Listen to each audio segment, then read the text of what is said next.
So we wrapped up another awesome week of bear hunting here at Buck Country Outfitters with Dean and Janda Kuypers, the owners, founders-ish. Dusty got it done again this week. It seems like every time we come out, there's just more and more fun to be had. We're talking about the things we learn, how to pack, how not to pack. Learned a little bit about that this week. We learned how to not pack again after all these years. Yeah. But yeah, so we were trying to figure out how long it's been that we've been coming down here, but you guys started this operation did you figure out a year? 2009, I think we would have started. As Buck Country? No, As Buck Country would be 2000. It started out as under my brother Grant and my cousin Brandon and I started up here together under Buck Paradise Outfitters. And then eventually we bought my brother out and of the bear side of it anyways. And Brandon and I started a company called Timberclaw Outfitters for the bear. And then when we all decided to build the lodge, we bought my brother right out of everything. And then we created Buck Country to run all the deer, bear, everything out of one. Yeah, so that'd been 2013, 2014. So when you guys really first started, it was mostly whitetail, and then Grant was running bear hunts down south out of his camp, and just didn't have the time or resources to really fill up 2 camps full of bear hunters. So we were running primarily whitetails out of this camp, and then Brandon and I decided, we were out in the woods and we saw what's out there, and bears hadn't been hunted here for 10, 11 years since anyone had outfitted for bears in the area. So we decided, we got to see about doing this. And so we went ahead and bought Grant's share of the tags out and then got after it and started getting out there. And we never looked back from there. There's just no shortage of bears or deer in this. It's unbelievable. So when you say, we're talking about here in this area, we're in good soil, Saskatchewan, which is sort of middle of north and south. It's sort of midway. We're in the middle of the province. We're in the northwest side of Saskatchewan, so we're border the Alberta border, and then we're on this side of the province. It's as far north as you can go before you hit just untamed wilderness. Yeah. There's nothing up there other than from here north, you were talking about looking at the map. There's just very small, I guess you just call them towns. There's really no big cities. Yeah, from here north. We're right? the last town unless you go east, and then you can get up into some First Nations small towns east of us. But north of Good Soil, there's nothing but just lakes and bush. And awesome places to hunt. Yeah, stands and Really good place to get lost. Yeah. It's crazy so you were talking about how, as you sort of worked your way up to being be considered one of the, if not the premier bear hunting outfitter in Saskatchewan, and then up there with whitetail too, right? We've through it all we kind of strove to become like a high end with accommodations and to trying to maintain the quality animals by hunting them effectively and not over hunting them. And so it's just to keep that going. You can have the nicest lodge in the world, if you don't have the animals to back it up, you have nothing but an empty building at the end of the day. So management's a big part of what we do, just to try and keep everything in check, and keep growing them so that you're not taking a bunch of immature animals and that's your seed, so to speak, for the next how many years to come. And we really work at trying to do that, to maintain that, to take good quality. How many tags do you guys have? And it's different for whitetail as opposed to bear, right? But how many bear tags? Since we're talking about black bear, not grizzly. These are all black bear. How many bear tags are you guys allotted? We have 50, and then after COVID, they give us a temporary assignment of, I think, another 6. I'd have to look, but 4 or 6. So right now, and then we lease some property from Janda's sister's family, her husband. They have some land that they own some outfitting rights on that they're not using, so we lease that as well. So we're at about 60 bear tags Okay. and about 102 whitetail tags. Because when we first started coming up here, I was under the impression that because you sort of had this big giant lease of what I just thought was like a national forest area or the park, and with that being the outfitter on that, that's how you got your tags. But you were explaining that, you know, buying those tags from the different landowners and then buying out other outfitters, their tag allotments, and each one of those comes with an amount of property to hunt. So how many acres, it'd probably be easier to talk square miles do you guys have to hunt? Oh, I don't even know square miles. I think we figured out once with the bear area, because we can hunt some farmland with the bears that we can't hunt whitetails in. But I think we figured out we're just about at 800,000 acres that we could hunt for bears if we wanted to cover all of it. And some of it's, the farmland's a long ways away. And so we're probably hunting 600,000 acres for bears and probably 500,000 acres for whitetail. So 800,000 acres. I mean, but a lot of that, like, you can't get to, right? Or even if you could, you don't have the time to. How do you scout 800,000 acres? Yeah, it's a lot. I mean, each guide looks after his own area and manages it. So it cuts it down to 200,000 acres, kind of per guide for the bears. There's good bear country, and there's stuff that you're probably not going to see a lot of bears in.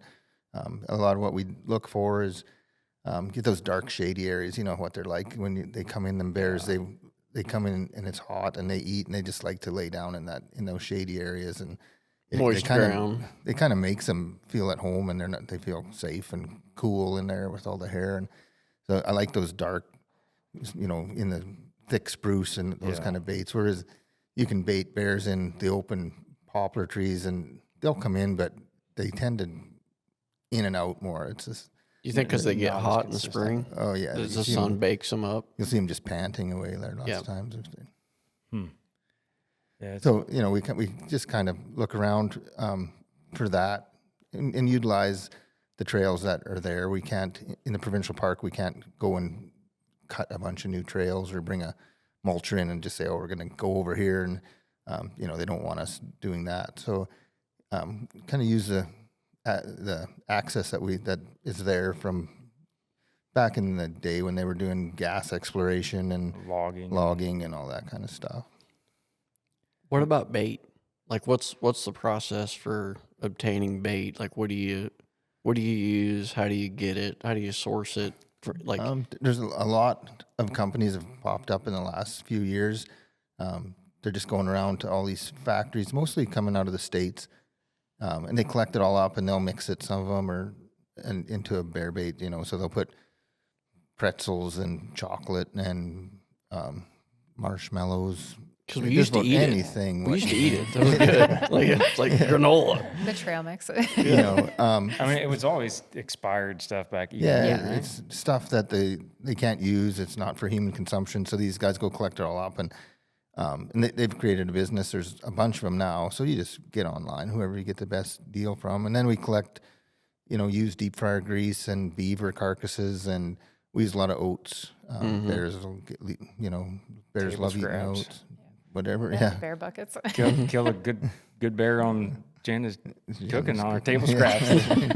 You mean your guys' leftovers? Yeah. So, and I mean, it's just like everything else since all the COVID shut everything down. It's gotten extremely expensive to buy this stuff now. It's like over tripled in cost of what, and we'll go through about. Which is funny because in my brain I'm thinking that during COVID, not everybody could get out. These stores were shut down. You'd think there would be a surplus of expired goods, candies. The trucking and the everything. I mean, everything's more expensive nowadays. And I think maybe some of these, I don't know if they're still getting this stuff for free from the factories. I'm not sure on that part of it. But maybe they're having to buy some of it. So, and we'll go through about 33,000 pounds of trail mix or peanuts or in a season, plus beavers and oats and all the That's rest of it. that'd be like two semi-loads. But yeah, about two, there's like 22,000 pounds on a semi-load. It's about 1.5 or so Jeez. semi-loads of Bears are hungry. They're hungry, yes.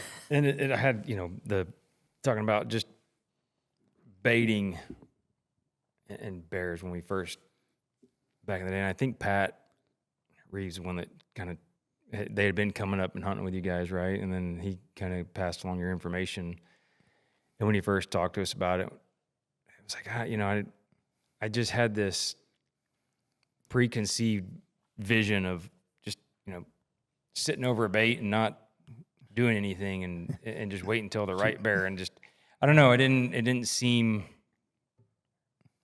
just seemed different to me. And then we came up here and did it, and it totally blew me away. The interaction with the bears, and especially when, early on when we were sitting on the ground, it was being that close to these animals. It's a whole different adrenaline, and just being that close to them and being in nature with them. I was glad that we did it, and I didn't just stick to my stupid ideas of what I thought it was going to be like. Because they're all around you. Whether you're whether you're on the ground, in a tree, at some point they're probably going to be pretty close to you and let you know you're still alive. Yeah, I mean it's obviously they're wild animals. It can be dangerous. Things happen here and there, but as long as you're sensible about it, they don't want to mess with you. Yeah. There's 3 ways to hunt black bears. You can spot and stalk. You can hunt them with dogs, or you can hunt them over bait.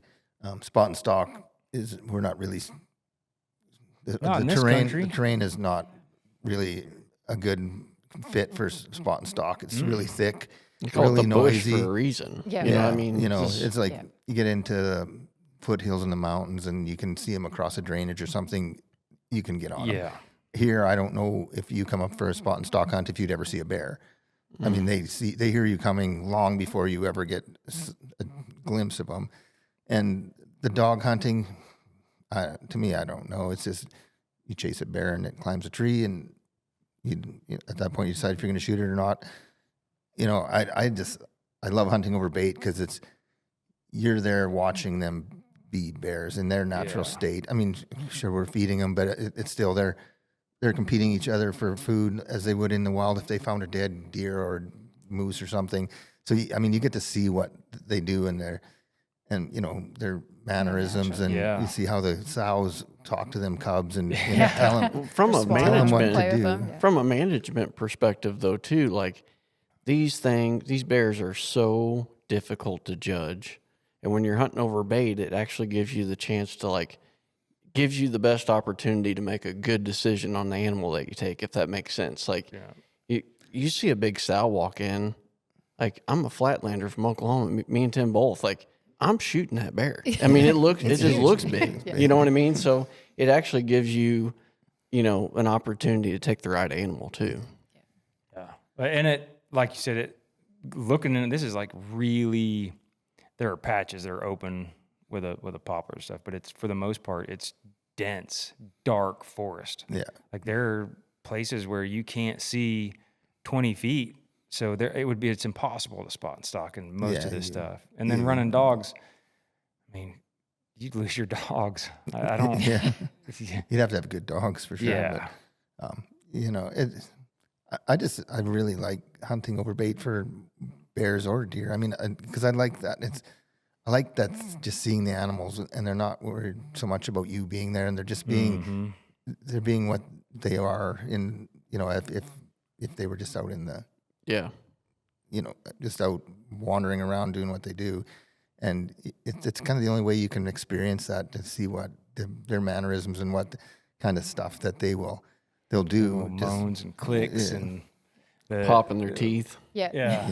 The way the sows talk to the cubs, or whatever you call it, the way they talk to them is wild. And then and then or They're whatever. walking. The clicking They're that like you little yeah. Aborigines. Yeah.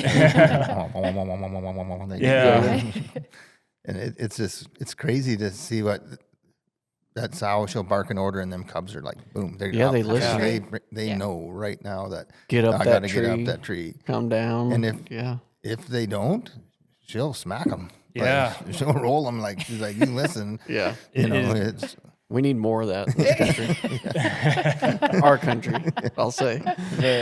the three, we had a sow with 3 cubs this week, and watching them, getting to watch them for a few days, you even get to see the different personalities in the cubs. There was one that was, mom would say whatever she said to get them all moving, and this one would always stay behind, and you could start to tell, like, the sow would, like, you could see the mom and her being like, geez, come on. And then she'd turn around and come back and, like, make whatever sound. And then we were watching them down in the timber a little bit. They were hanging out down in there. And at one point, she huffed at him. And I thought something was coming, but we realized when she did that, 2 of them went up a tree. The other one just kind of sat there, and boy, she did. It's like she backhanded that little turd. She was like, oh. You listen. She's like, my mom. Yeah. Yes, it is cool to see them in their natural, just, undisturbed, that you couldn't get from pursuing them or running them with dogs. and you're not stressing them out either. Like, you're not chasing up a tree and they're just all freaked out that these dogs have treed this animal. And I mean, if you watch a lot of bears before you decide which one you're going to shoot, and 99% of them just wander back off into the woods, and Yeah. and they don't even know that you were there. And it's so you're not creating any stress in their lives either by just sitting and watching them. So those sows and cubs, she don't feel like she's threatened by, instead of like having 6 dogs around them. Yeah. Right. And it's not, I mean, as there's still that idea that people have of hunters that are just like, we're just killers. Like, we don't give a crap about the animal, only to kill it. And, like there was, Lane and Matt that came with us having to have that sow that was hung up. It's like, they didn't just go in there, and it wasn't a laughing, joking, just knock her out or something. I mean, they caringly tried to calm her down and then go in and cut her loose in a way that would best serve her. It wasn't just a, non-caring. That's not the way the vast majority of hunters are. And it's for sure. Yeah, no, that's exactly it. Like, and he doesn't want to see that bear, get killed for nothing. I mean, and just so we respect them, and we do this. We spend so much time. I mean, you got to think, if we hated animals, if all we want to do is kill them, we wouldn't spend 90% of our time sitting, or 99% of our time sitting in the woods watching these animals, and only that 1% or less, taking the shot. Yeah. It's like that 99% of the time we're out there we know just as much or more about these animals than the so-called tree huggers do. Yeah. I think the older I get too, like the more remorse I have. If that makes sense. You know what I mean? As I get older, like you take an animal's life, and it's like, is it remorse though, or is it just it's not remorse. It's more of a respect thing, because I appreciate what it took for me to put the arrow through the animal, or accomplish what I'm trying to accomplish. And it's like, I don't know. It's an appreciation, yeah. But animal gave. When I was 14 years old and you shoot a deer or a bear or whatever, you're like, oh yeah, I did it. It's totally different now. Like, I'm like, it's a respect thing, for sure. Yeah. And it, getting into that part of it, there's a difference between spring bear, especially early spring bear hunting, and fall bear, as far as the meat and what's good. When they're first coming out of the den and they haven't gone to the bathroom for however many months they've been in hibernation and all that stoved up, it's a lot of times you can't eat that meat, right? They're still full of, until they start their process of getting and going and into the summer and fall, that black bear meat becomes more edible. Yeah, it comes sweeter. Around here, they get into a lot of Saskatoon berries, The which is blueberries. in blueberries. But Saskatoon is kind of native to here. They're kind of like a high bush blueberry, and they just gorge themselves on them, and it kind of sweetens up the meat. And the fall bear are way better to eat, like way better tasting to eat. But you Springtime, can't they're pretty- not hunt those early spring bears because that's when a majority of the hunting happens and the bears get shot, and really the population control of thinning out, because like you were talking about the COs, the game wardens, whatever, have so many issues. Like right after COVID, the numbers are sky high now. We've seen tons of bears. Yeah, I mean, we Yeah. had 2 years of no spring bear season, and the population just went crazy. And a lot of people, a lot of this area we hunt is a provincial park. So in the summertime, you get campers coming up, and they're coming to other cities, and they're cooking bacon, and it's sitting on their picnic table, and it's leaving there, and then all of a sudden there's a bear in their campsite, and then they're phoning the COs. Oh my God, there's a bear in our campsite. You have to come and deal with it. And so they're either trying to trap them and take them relocate 'em, out, yeah. and if it persistently comes back, they end up shooting it just because it's for Becomes a safety. nuisance bear. Yeah. So it's just, if we're not there helping control the population and doing this, they're getting more and more of these calls from people that are trying to enjoy the park too, but just aren't really have the knowledge of what they should be doing when they're camping around woods that are full of bears. They are full of bears. Yeah. Yeah, the number of bears we've seen this week compared to most years is a lot. It's way high. Yeah, we had a really easy winter, and you can see it in the amount of fat content on these spring bears this year. They're just rolling because I think maybe a month and a half or 2 months that they would have been fully in hibernation mode. Other than that, it was like super warm was and no warm. snow, and Yep. they would be up and about. They and went to bed just- late too. Like yeah. they hibernated late this year. Yeah, I guess with no snow. So, Yeah. and so And like it they're was just warm. definitely in good shape, which goes, and we're seeing that lots of sows with 4 cubs, 4 Lots of cubs, healthy yep. drinking cubs, and typically 2 would be the norm, maybe 3 sometimes, but I don't know how many spots we have with 4, with a sow with 4 cubs, which is a lot. It's crazy. Yeah. But they know what they can sustain, right? When they're more in tune with nature than we are, and if they know they're not going to have the reserves to feed them cubs, they'll abort a couple of fetuses, or they know what's coming. It seems, and so you'll see that on hard winters. You'll see sows with 1 cub or sometimes 2, and you get an easy winter like we had, and all of a sudden, lots of them having 3 and 4. So the environment definitely changes how much, how they reproduce and how many cubs are going to be showing up. You know what I want to know? How did the mosquitoes survive? They do very well. I mean, In the summertime. We've been lucky They that don't this bother week us too hasn't much been. in the winter. Yeah, well, it's been cold this week. It's Yeah. been cold, wet, rainy, and I've been thinking all week. It's some of the baits have slowed down a little bit this week as far as the amount of bears coming in, and usually you get a cold front moves in, and if you're whitetail deer hunting, the deer just smash the baits. Yeah. They're just going, and I'm thinking this week, and I don't know, I'm not a wildlife biologist or not, but in the fall when it starts getting colder, bears' metabolism starts to slow down. They start getting into that hibernation mode, and they're wanting to go to sleep. They don't just go out and say, well, we got to eat more. And I'm wondering if in the spring, when we get this cold front moved in, it was in the 40s all week kind of thing, something like just about to freezing Yeah, a couple nights. Do this bear's metabolism start slowing down again? Is that why you're not seeing them just Could be. just smash in the baits? And like I said, I'm not a wildlife biologist, but it just really seemed when this cold front hit, the bears slowed down, and you still saw a lot of bears, but the baits slowed down a little bit for sure. So I don't know. It's interesting to talk to somebody it that didn't would seem know. slow to right? me at all.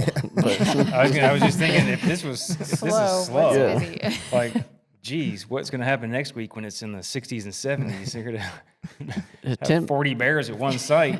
Tim and I had a little issue with packing this year. We every time you come up here, you pack too much stuff. I packed 4 pairs, 6 pairs of jeans. Like, you don't need that many pairs of pants. Like, you're wearing your camo around half the time. So I told Tim, I was like, hey man, let's be really light on packing so we can bring our podcast stuff. So we got room for camera gear. And it was 40 degrees all week. And Tim brought like a long sleeve camo t-shirt and some thin pants. And he's like, we are in big trouble. Yeah, I probably brought a little more than that, but one light jacket, a pullover, and a base layer. Typically, that's all you would need. Yeah, It's, and there have been yeah. a lot of times where his t-shirt would be ideal. Yeah. And it was different this first time I've ever had to. A lot of years, the thermocell is your most important piece Right. of equipment. Absolutely. Yeah. I don't think we maybe turned it on once. Yeah. That was to heat myself up. Yeah, Dusty had it in the back That's of the his spare neck. heater. Yeah. Turned it on and set her back there and warm her up. That's funny. But we keep a few of the heater bodysuits in camp too. So if they can be a lifesaver. We used those Yeah. last night. They were awesome. So for like deer, you guys are using those a lot because it gets super cold here starting in October? Yeah, Yeah. October. We've used more. We're hunting more deer off the ground, so we're using the pop-up blinds, and then we use Mr. Heaters, and then we've got them all rigged now to run off of 20-pound propane tanks. So it's quite comfortable. The heaters don't seem to bother the deer at all. There's some guys that want to go like old school, and we'll use the heater bodysuits for them. But we don't. We have maybe the odd guy that would want to sit in a tree stand, but when you're sitting all day, dark to dark, Yeah. and it's a long. It's a day. long sit. Yeah. Yeah. Do you see much difference with the animals, whether tree stand or hunting from the ground, or Not really. We've hunted bears on the ground, and we've hunted bears in the trees.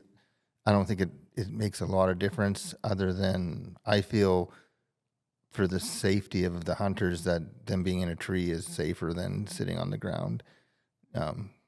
We've never had anyone get hurt, but there's been some close calls with people sitting on the ground and there's bears like in their face. And, I always say if they're in the tree, they just got to hold on. At least, yeah, they can't be all over you, right?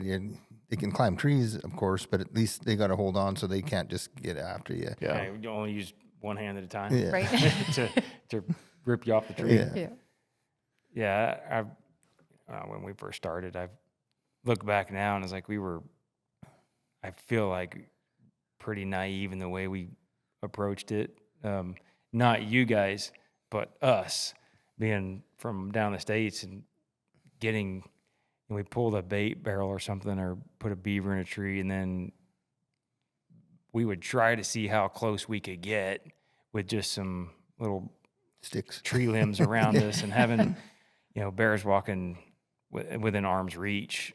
And yeah, it was, I don't think I'd do that again.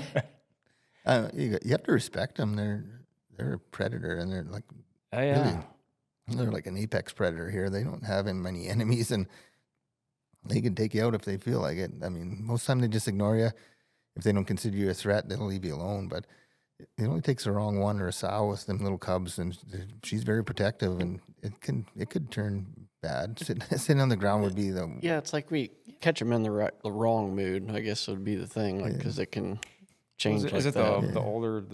the older sows sort of have I don't know. less? I think it's just that maternal instinct, really. Like, I think if they feel those cubs are in danger, they just go into protect mode, and they're going to protect them, because the boars will try and kill those cubs just so that she'll come back into heat, because she won't breed again until she weans those cubs off. So if he can get rid of the cubs, and she'll come back into heat, and then he can spread his genes and get his, which is what he wants to do, right? So she just becomes super protective, and she watches them. Like you watch them come in with them little cubs, and she's got eyes on them all the time. Like she don't let them get too far out of her sight, especially because she knows there's other bears around in there too. And I mean, I guess it's like anything else. Some animals have a strong maternal instinct, and the next one doesn't seem to give a crap if, like, do what you want. Yeah. We've listened to a podcast that was talking about whether or not it's the side effect is the boar killing those cubs because he knows that brings the sow back into heat, or is the sow coming back into heat just coincidentally because he killed the cubs? Like it was a pretty interesting. Like, are those bears rationalizing what they're doing like we think they are, or Yeah, it's hard to say. or is it just something that those boars do, and as a not a byproduct, but as a consequence of that, the sow comes back into heat. Yeah, I don't know why they would kill them other than if they had no purpose to them. I mean, if they're not bugging They're not them, eating them. No, I mean, they're just. Well, my bear got ate, so Yeah. Well, that's true. Yeah.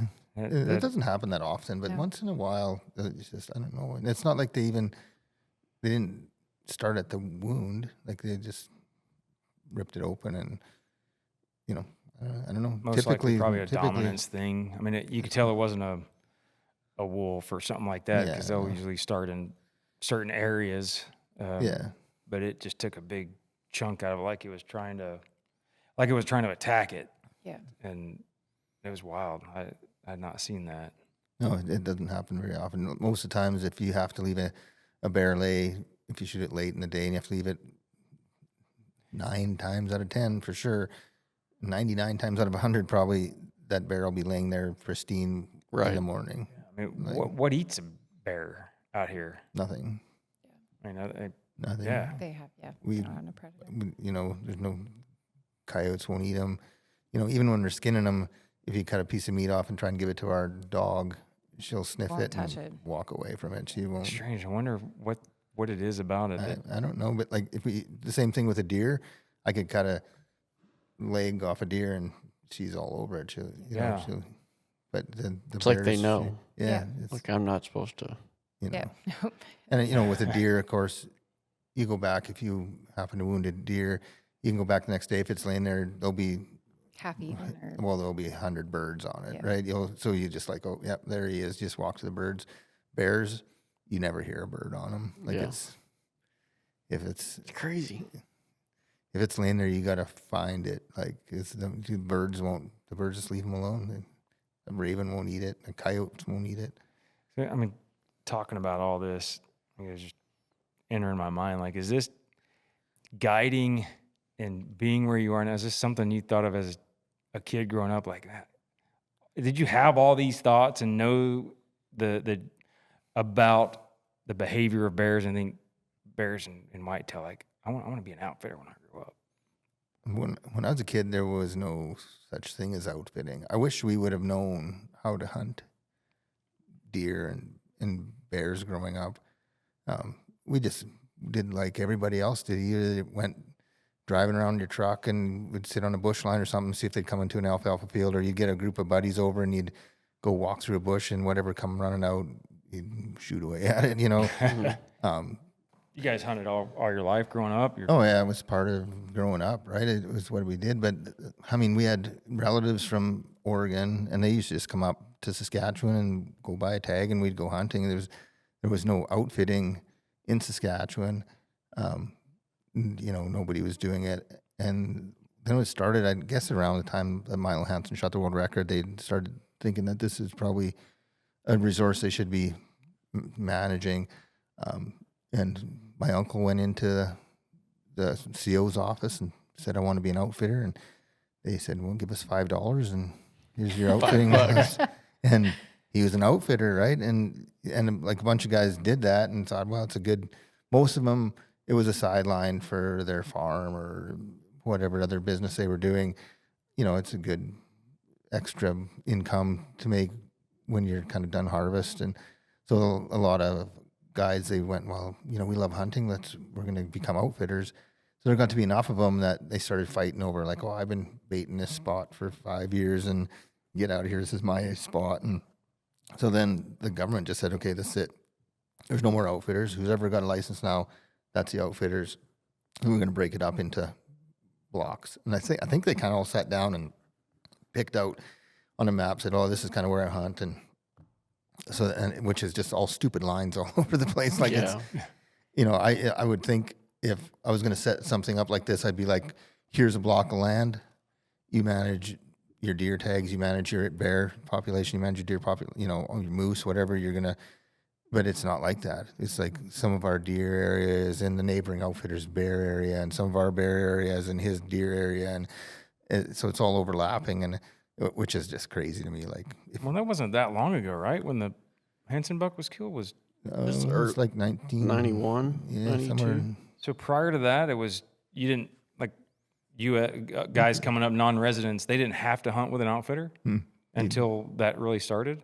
Yeah, till that's when I'm not sure when exactly outfitting started. Probably, I remember the Somewhere one in the outfit we 90s. bought from Dunham Outfitting. We bought, there was like 89, 90. They would have been one of the That's first when- startups. Yeah. I can still remember the VHS Monster Bucks video where they featured the Milo Hansen buck and the Brian Damery buck in Illinois. And I was like, I don't even know where Saskatchewan is, but that's a giant, it's a giant deer. And it was back then. It was 2 deer tags. So you come up and, I think they were charging back in when it kind of started. They were charging like $1,500 for a deer hunt, and then you get an extra tag for $100 or $500, whatever it was. Like, Jeez. I mean, and it was a different time. It was $2,000 then was a lot more than what it is today. But, and I mean, these guys come up there and started laying baits down, and they were just killing giants. Like it was, I remember Skip came, married my sister, and he was a sheep guide in Alberta. And so he come down, he's talking to my uncle, and he'd had 25 whitetail tags, and he was booking 5 or 6, nobody had the access to social media like we do today, or just to get your name out there that, hey, I'm doing this. Like, how do you start that, right? When you're just in some little backwoods town in northern Saskatchewan, how do I reach out to you and say, hey, Tim, I got some deer up here. Like, come on up. Like, because I wouldn't know where to begin, right? Right. So he was kind of doing, his 5, 6 hunts, whatever. And Skip come along and said, like, hey, I got all kinds of contacts with this sheep hunting thing, because hunting's been going for longer, 60s, there have been guys coming up from the States looking for sheep long before whitetail hunting in Saskatchewan, outfitted whitetail hunting was ever a deal. So Skip comes up and he's like, I got all these guys and they're like hunters, and I can fill you up. So he did that for a couple of years and booked my uncle right up. And so then when he was booked, he needed more guides. So my brother started guiding for him with Skip, and then Skip bought his own outfit in Alberta for sheep. So he moved back there, and so Uncle's stream of hunters kind of dried up along with that. So, and my brother's a pretty good salesman. He's a good talker. So he's just like, man, I think I could probably do this. So he went and bought my uncle out for a lot more than $5. Yeah. and he started, and that's kind of where it started. It all, and Grant started, and then I was working in between BC in the logging industry and back here, and I'd come back and guide for him, and then I ended up moving back here and bought the hotel in town. That's where Janda and I met, and I was busy enough that I couldn't really be guiding for him, and so I said, I think I'm just gonna back out for a while and just look after my stuff. And he's like, well, let's find some stuff around there. We have the hotel, we got the infrastructure, place to keep them, all that. We'll see it. I can book the hunts. So we found the first outfit we bought out. I think they had 6 tags. So we bought that, and I wasn't. It was him and Brandon at first, and they were running it out of a campground thing. So they had those 6 over here. So then we found another 25. So we bought them and moved it all over to the hotel, and that's where it kind of started. And we did that for a few years until we got out of the hotel business. We sold it, and then we were kind of at odds with really nowhere to Where you put house people. the hunters and take you care know. of them. Yeah. Yeah. So for a couple of years, we used the local golf course. They were kind of shut down by the time deer season rolled around. So they had rental cabins, so we used them. And we got looking at the money side of it and thought, man, for what we're spending to rent these places, we could probably be paying off of building them our own. So that's when we went ahead and started Drew up drew plans up for plans this for little this. place. Yeah. And then, my On a brother piece was of kind paper of, towel. Yeah. yeah, You still have that? no, I I remember. don't know. We You should didn't have keep it? We should have Should've framed kept it. it, Yeah. framed it. Yeah. I don't know. My brother's boys were coming back from college and they wanted to farm. So he's like, I don't really want to get into a big build, because I'm going to have to buy more land if the three of us are going to farm together. So we bought them out. Brandon and his wife and Jan and I bought Grant's share of the whitetail tags out. And then we went and we built this. Built and, this.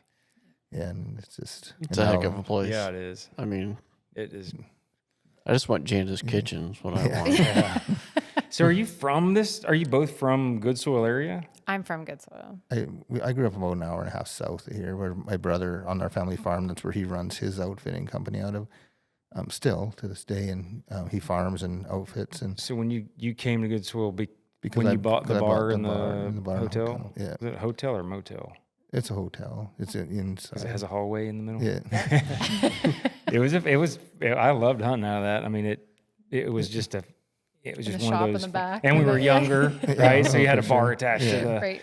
the hunting. yeah. And then we got this built, and then Brandon and Amanda had bought a blind fishing camp up in northern Saskatchewan on Cree Lake, and they were focused on that, and they were having babies, and he was just overwhelmed. He just had too much on his plate, so he said, let's sell. He said, I've been hunting deer since I was 16, 17 years old, or whenever he got out of school, 18, I guess. And Jan and I were like, well, we're not really ready Didn't to wanna sell. not ready to get out of this. Our kids were kind of Yeah. getting to that 10, 11, and they were really kind of into the whole deal. So we just decided that we'd buy them out, and we worked a deal out, and things were going great. And then COVID just kicked us right in the butt. Yeah.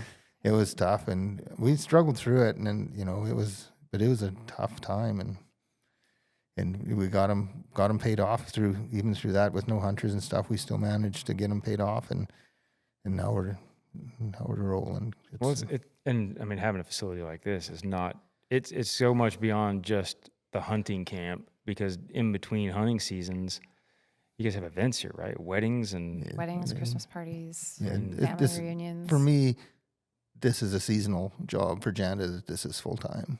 I mean, I can go make hay and get stuff ready for deer season or bear season and stuff. But, for her, there's people phoning her every day for road crews and people wanting family reunions and weddings, and like Christmas parties.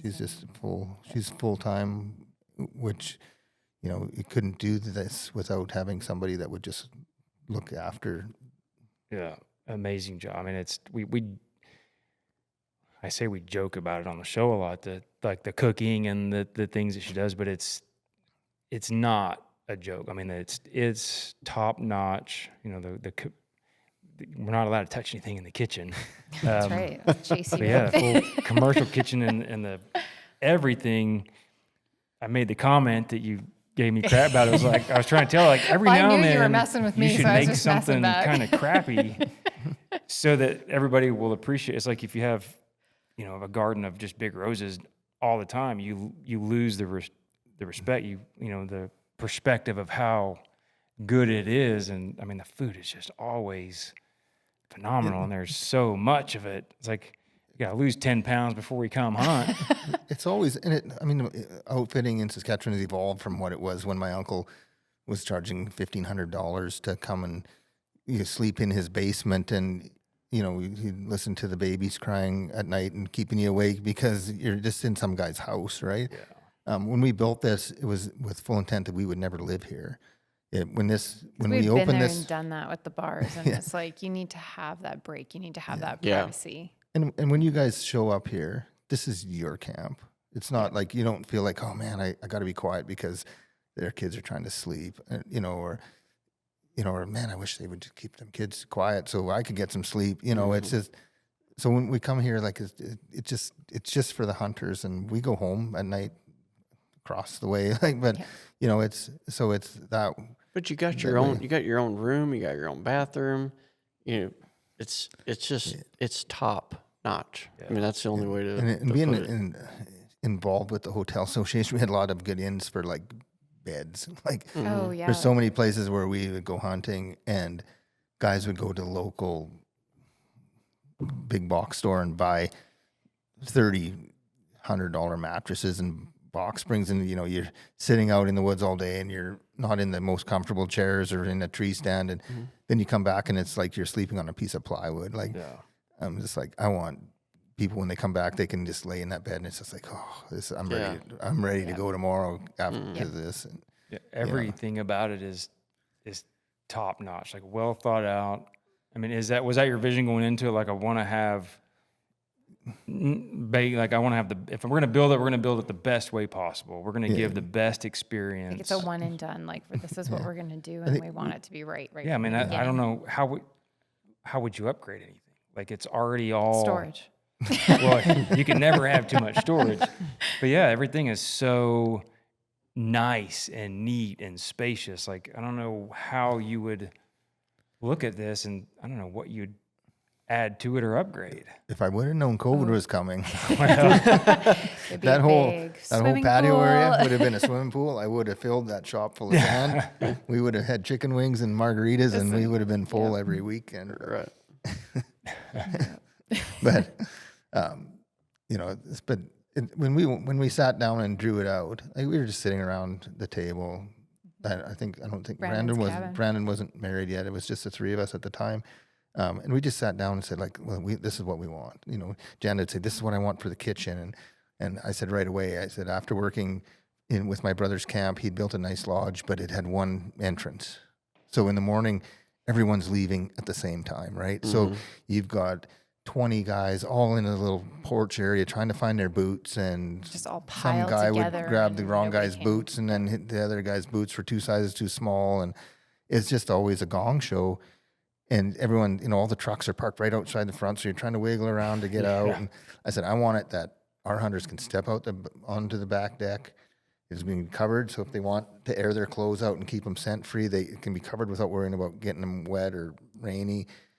And I want them to step out, get in their guide's truck, and drive away. And to me, that flow in the mornings to get guys out, and even coming home at night. I mean, you step out, you walk across the parking lot into your room, and your stuff's there, and it's that I love about this place. So we took a lot of ideas that we didn't like from places we'd been, and a lot of stuff that we figured worked and a lot that didn't, and kind of tried to blend it all in to make it. What it would didn't flow look the best? It didn't look this big on that napkin. I'll tell you. No, I remember the first year after it started getting framed in when we came up, and it's like, holy crap, what are you guys doing? And then seeing this is just the, what do you call this? The great room, the trophy room. Yeah.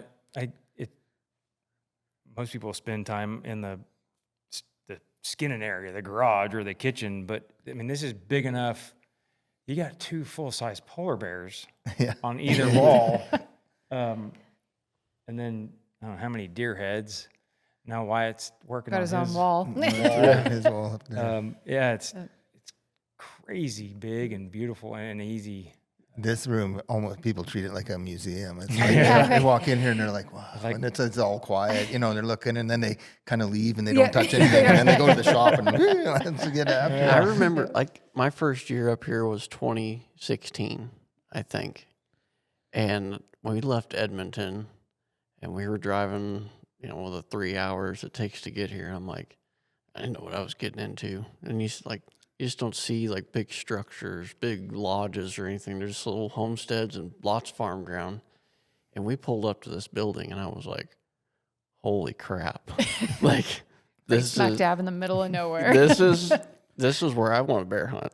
Like, it's amazing. You know, but you can build the nicest of anything anywhere, but if you don't have the quality of game to support it, it's not gonna. It doesn't matter how nice it is. you If can you're have only gonna come here so many times if you don't You're see a selling bear. yourself Right? short, man. You can have the best game in the world, but if you don't have the right people running it, I mean, you guys. There's a few, but the people here, you guys, the way you run it, the way you treat people, everyone feels like they're your best Coming friend. home. I mean, we were joking about the Yep. guy saying, "Oh, I'm her favorite, and Yep. and it's just a genuine.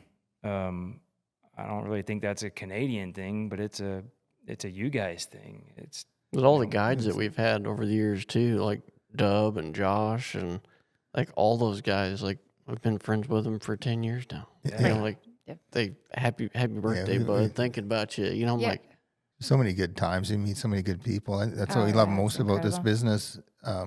Above everything else is it's the people you people. meet. You know, everyone's like-minded. I mean, there's always that person you're gonna not like clash with a little bit, and just does your personalities don't match, and that's a big thing with once you have a repeat guy, you kind of know like, well, maybe he's not a good match for this guy. I'm going to put him with this. You know, I think you're kind of always looking at how that all blends, but you get new clients, and you're just like, well, like, he's going with this guy, and we'll see how it all works. And yeah, I mean, 90% of the time, everyone gets along because we are all like-minded. We're all conservationists before hunters. Like nobody comes up here just to shoot everything they can possibly see. I mean, people do this because they love it and they love nature and they love animals. It's not because they just love killing things. And it's more than that. It's that being part of nature and knowing where your food comes from. And it's something that a lot of people have lost. They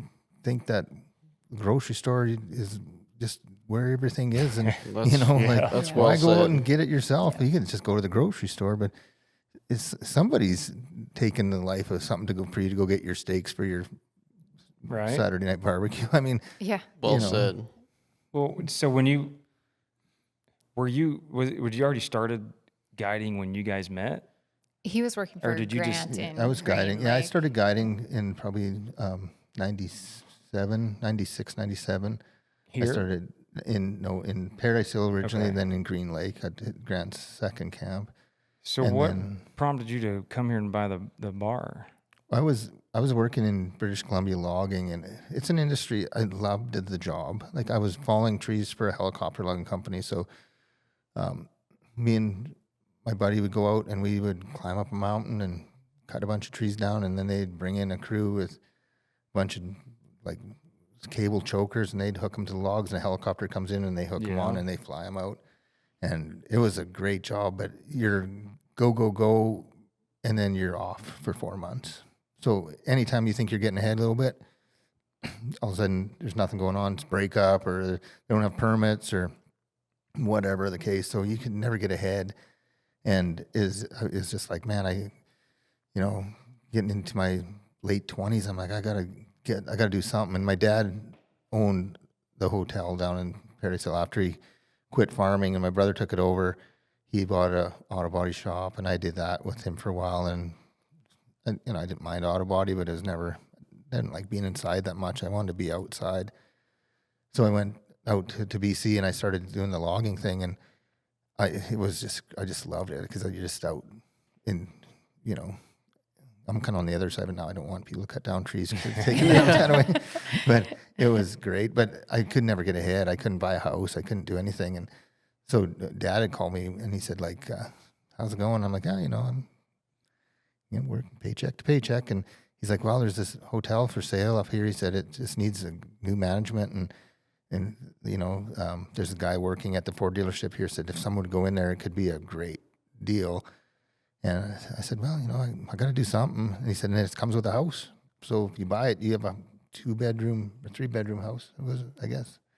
So I come up and we looked at it, and it was less than what you would buy a new truck for now. what I paid for it all. Wow. The hotel and the house. Yeah. That's all combined together. And then And I the built, bar- was and the bar- There was a bar, and then there was an old hotel with 6 rooms with 1 bathroom. Yeah. Like It's old where small town. Yeah. So that's what I originally bought, and then I built the hotel part, like the new rooms that you guys stayed in when you okay. started hunting. And then we took the old hotel and turned it into a little restaurant area. out So front. you were in your 20s when you bought that? Would have been 29, I think. What? Or So were you 99? I was 30. I was 30 years old. I turned 30 when I come. and hired Janet, like met her up here? I hired her mom. He She hired was my mom. My mom was like, "You need to move back home and meet my boss." That's one way to get it done. Oh, really? Yep. I know. she It's was been a long working- time since I've heard the story of She was how you working in guys- Alberta at an insurance company, and I'd Yeah, worked so at the she- college there before. so she said she come home and ordered pizza from the bar, and she said I was an asshole, and I was like, "I want him." And then, I mean, that's really how you guys met. And then you started dating and Yep. The rest is history. Here we Decided- are today. decided to start. So when you guys really got into outfitting sort of together. Yeah. it's being owners. Like I guided, but she had worked for Dunham, like who we Dunham. originally, like who we bought out. I had cooked for them as a teenager in high school. Oh, And then like mom and I had cooked for them. And then after I graduated, I had cooked for them for a couple years. And so I had cooked for that camp, and then we bought it one day. yeah. So, and I think we both kind of found our niche, I guess, like I knew I didn't want to be an auto body guy. I didn't want to be inside breathing all that dust and fumes. And I love cooking. And she did not want to be a bar owner. Nope. Yet you We tell me a little bit about the story. You were building this, and you're now your house, which was gonna be just Our summer home, our weekend summer home. Yep. and Yeah, we 'cause were it- going to run this is this good. bar. It's all part of how the outfit got going. Yeah, I mean, And he's like, I don't know. Do you want to get out of the outfitting? Do you want to, you want to just run the bar? And I was like, no. but I not the wanna- bar here. The bar In Paradise your- Hill. with your when family's. when my dad passed away, we ended up buying the second hotel and bar from my mom. She was ready to retire, and kind of knew how to do it. So we bought the second one, and then when we sold this one, we moved down there and we ran it for a while. And I was driving kind of up here during hunting season, and Jana wasn't cooking because she was looking after the bar at that time, and then well, the boys were young, right? They were babies. They were first- 4 and 5.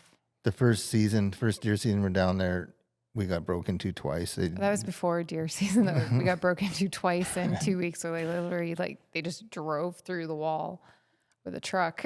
Oh my gosh. I was like, I didn't want to be here to begin with. I definitely don't want to be here now. So then we just packed up and moved back up here, and I just hired managers down there until, and we owned that hotel for quite a while which really helped us through a lot of COVID stuff, because did, yep. still, even through COVID, people still needed some release of, to go out and do something. It was severely limited too as well, but at least there was a steady stream of income coming from that. Yeah. And we've actually sold it this January to my oldest son, Dawson, right? Dawson. Yeah. That's awesome. So he guided for us last year, and hopefully he'll be back again Maybe a next year. third generation owner of that. Yes. Yeah. Yeah. That's pretty cool, though. So, I mean, Yep. and he's kind of into it, and he likes doing it, and so and he's there. He's hands on, which is better. People appreciate that. Yeah. yeah. Yeah. And he works hard. I mean, he's a hard worker. And So he now just we're loves what he 100% does. focused on this place. This is it. This is. Now you got This You're is doing a who- great job. Wyatt and Hayden coming up. I mean, Wyatt's Got his driver's license Just on 16, Wednesday. Just Yeah. 16, got his Passes. driver's license on So Thursday. that's yeah. pretty much the only prerequisite in Saskatchewan for being a guide. Is you got to be able to drive as a guide. well, and his resume on the wall back here. Yeah. Right. 16. He's killed He's got a third. oh, He's a got dang his, good moose. A deer about as big as the deer I've ever killed. and He's he's got got his- his his- biggest deer is coming. He's Yeah. like a Yeah. taxidermist. Because There's that 3 bears. and and But I told him, I a said, big "You get- friggin' pig. Did he shoot the pig The or was wild it boar. he He had shot the the wild wild boar? boar, yeah. And then he was it a wolf or a coyote on the lake? You got a wolf on the lake, But it broke through. yeah, So and went under, so we never got it. But it I was mean, just there's a lot of the ice guys had that come up the here to lake hunt that will never. yeah, the lake had just froze, and the wolf was out on, and it was kind of wasn't all froze. It was running along the edge, and he had a tag, so he let us set up on the shoreline there, and it was like 460 yards, and he smoked it. But it just spun, and it just spun off the edge and into the water, and the ice was too thin to try and walk out there to find it. But unfortunately, but it's black, big black wolf. Would have been cool to get him, but Oh, for Yeah. sure. Hayden's 14, Yeah, he'll be 15 here. Yep. and they're awesome. They've been around. I think it's part of what gives it this family atmosphere, and is just because like the kids have always been around. They're awesome. They're super helpful. You guys always just make everybody feel included, like they're part of it. And it's been fun to watch them grow. It's really been awesome to be. most of the guides are family. Yeah. Mhm. Lane Yeah. is Janda's brother, My youngest and brother. And Skip is my brother-in-law, and Ty is Skip's nephew. son. Son. And Yeah. it's just It's been really.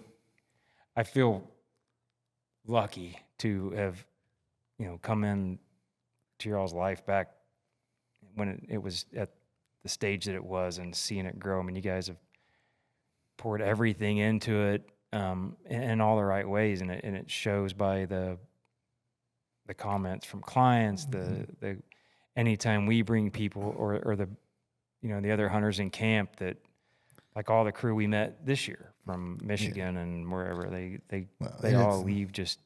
It's pretty cool. I mean, Janda had a bad hip, and they wouldn't do anything up here with our wonderful free health care that we have. Yeah.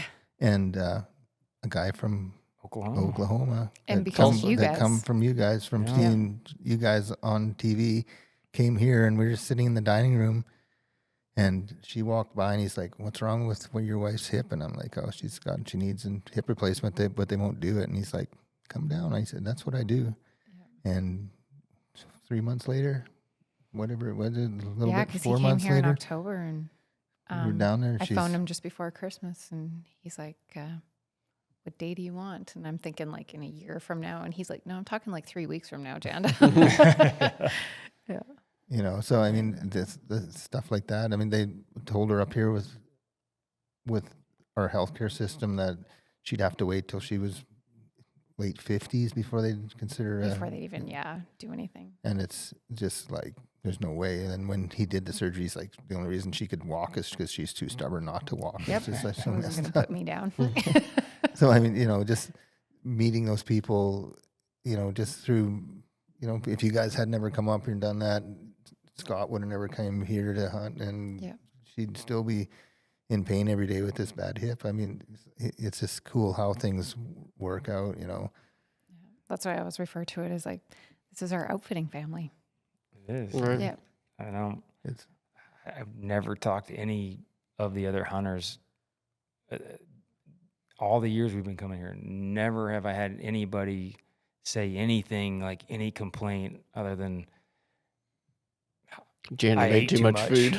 Yeah, I mean that's I do not force feed you guys. So just because I said it there. no, and yeah, it's so much fun, and it's funny because I think if people are going to listen to this or watch it and see Dean just so sort of you come off as an introvert right out of the gate, but especially when we were years ago when we first were few younger, years, like yeah. I definitely was. is there a song on the radio he didn't know? No, Like the yeah. guy's dancing and singing, and it's like he was a DJ, or it's like Right. he owned a bar, and it's so Yeah. much fun. I think you still have a karaoke machine in the. We do. Yep. I was happy to be kind of the back room guy that fixing the quads, and Grant he was kind of the face when we all started PR together, and man, yeah. when he got out of it, Brandon kind of stepped into that role, and I was happy just to be back in the background, Singing songs and singing fixing quads. songs, Yeah. fixing tub trailers, and Who is that guy behind the bar? yeah, but it's like people ask me how many people live here, and I say, well, 300 too many, because me and 3 others, I'd be pretty happy. Yeah. Yeah. Well, man, it has been an awesome week, an awesome 12, 14, 15 years, however long it's been, and It doesn't seem that long. It doesn't. Like, I mean, I still remember the day, you rolling up and Hayden running around in his diaper. And Yeah. it's like the first time we ever met, but it feels like it's like yesterday. Like it doesn't feel that long. Yeah. Hopefully, 20 years from now, we'll be talking about that one time we did a podcast. And, Remember that one of one the time kids in just Bear got their Cup? license. Yeah. That seemed like yesterday. Yeah. Yes, I know. Yeah. Man, guys, this has been so much fun, and can't wait to just keep coming back and see what you guys continue to do and grow. We always try to add something every year. If you're not going forward, you're standing still. Absolutely. That's right. And, we're always trying to go forward and to make it better, and just everywhere from the accommodations to the hunting, it's, we're striving to do everything we can to make it the best experience for everyone that comes. Yeah. So anybody listening or whatever that wants to, it's Buck Country Canada. Yeah, that's the website, buckcountrycanada.com, and or we're on Facebook. It's .com, Instagram. not .ca, right? Dot .com, Or they can go to yeah. our website. We have it on there, and Is it buckcountrycanada.com? Yeah. So we got our website's been down for a while, but we finally think got it's- new yeah. ones rolling now. So Yeah. should be, there's some information on there, and we never post prices on our website. I like to talk to people, over the phone at least, rather than just them seeing like, oh, it's this much, and that's the end of it. They don't ever talk to you. I like to talk to them and That's good. kind though. of give them a Yeah. feeling of what it's, So, and it's that kind of, you can get them interested, and then you can talk to them. It kind of they give that feeling of that face to face a little bit, Yeah. and Yeah. it works. I think it works for us anyways, but yeah, it does. It shows. Well, guys, we'll wrap it up and let Janny get back in the kitchen. You guys getting hungry? Starving. Get inside, outdoors hunting big game. I come alive before opening day. It's a twisted addiction that calls my name. I gotta get inside, outdoors hunting big game. Keep up with IOTV on social media for all their latest news, tips, and giveaways.